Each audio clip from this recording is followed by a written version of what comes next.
A soaring skyline suggests otherwise, but Port Moody has a housing shortage. The provincial government wants it to build almost 1,700 homes in the next 5 years.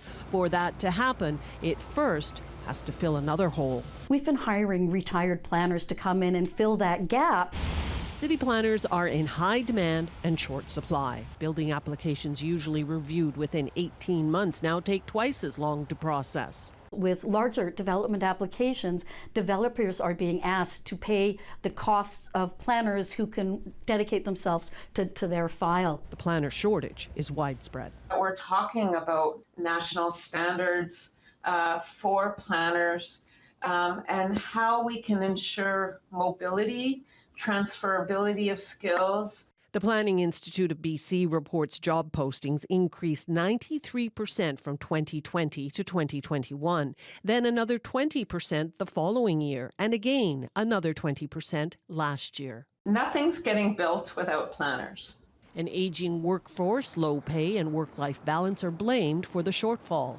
A lot of them get burnt out. We see a lot of planners work for maybe 10, 15 years, and they go on and do something else. One of the other things that I think is challenging about keeping planners, particularly in places like the Lower Mainland, is cost of living. It is a good job, but not necessarily if houses are $2 million. The number of graduates isn't enough to keep up with the number of jobs. They're not really supporting cities to make that change, so it's great to say that we need more housing, but we need more support to make that change possible. Training more people is one solution, but the NDP says reforming the process is another. We need to find more efficiencies in approvals. We need to digitize processes so that the workload on individual people can be less.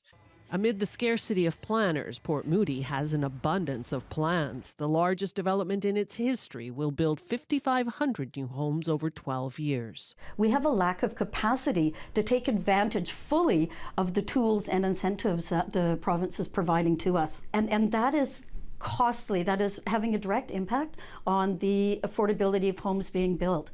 Without enough planners, though, the housing mandates may well be just ambitious targets. Belle Puri, CBC News, Port Moody.